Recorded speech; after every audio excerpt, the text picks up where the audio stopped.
লক্ষ লক্ষ টাকা খরচ করে কুরবানি দিবেন যারা, ছোট্ট একটা অনুরোধ শুনে রাখবেন তারা। হাদিস আমরা অনেকে জানি, মানতে হয় কষ্ট, নিয়ত আমরা সই করব, কুরবানি না হয় নষ্ট। গরিব দুঃখীর কথা আমরা একটু রাখবো মনে, 2-4 টুকরো গোস্ত জন্য পায় সকল জনে, 3 ভাগ করে 1 ভাগ রাখবো তাদের জন্য। হালাল টাকায় হলে কুরবানি তবেই আপনি ধন্য।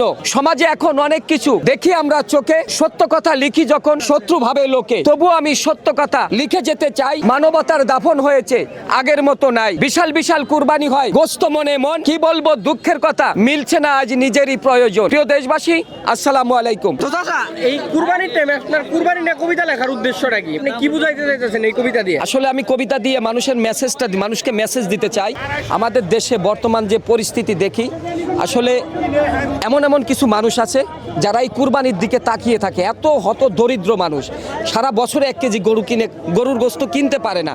তাদের আয়ের সাথে ব্যয়ের এই সমঝোতা হয় না, যার কারণে এই কুরবানির দিনে তারা একটু তাকিয়ে থাকে কখন মানুষ গরু কুরবানি দিবে, তাদের ঘর থেকে কিছু গোস্ত আসবে। আমি ওই সমস্ত মানুষকে মেসেজ দিতে চাচ্ছি, যারা কুরবানি দেয় তারা যেন তাদের আশেপাশে যে মানুষগুলো আসে তাদের কথাটা যেন বিবেচনায় রাখে, তাদের কথাটা যেন মনে রাখে। ওই মানুষগুলোর হাতে যেন তারা 2-4 টুকরো গোস্ত দেয়। এই দিনটাতে অন্তত কোনো একটা মানুষ যেন বঞ্চিত না হয়, এজন্য আমার কুরবানি নিয়ে কবিতাটা লেখা। তো যে কথাটা কবিতার মাধ্যমে বলতে চাইছে সেটা হচ্ছে, কুরবানিটা যদি সঠিকভাবে মানুষ দেয়, তো কুরবানির মূল উদ্দেশ্য হচ্ছে ত্যাগ করা। তো কাজী নজরুল ইসলাম এই প্রসঙ্গে বলেছিলেন, মনের পশুরে কর জবাই, পশুরাও বাঁচুক সবাই। তো আমরা শুধু কুরবানি দেই, লাখ লাখ টাকা খরচ করি, কিন্তু মনুষ্যত্বটাই ঠিক হয় না মানুষের। তো যদি মনুষ্যত্ব ঠিক থাকে তাহলে সাধারণভাবে মানুষ সবকিছুই ঠিকঠাক মতো করবো। তো চাচার কবিতার উদ্দেশ্য তাই। তো প্রিয় দর্শক, এই ছিল ভিডিওটি ভালো লাগলে অবশ্যই শেয়ার করবেন। দেখা হবে নতুন কোনো ভিডিওতে। সে পর্যন্ত ভালো থাকবেন, সুস্থ থাকবেন।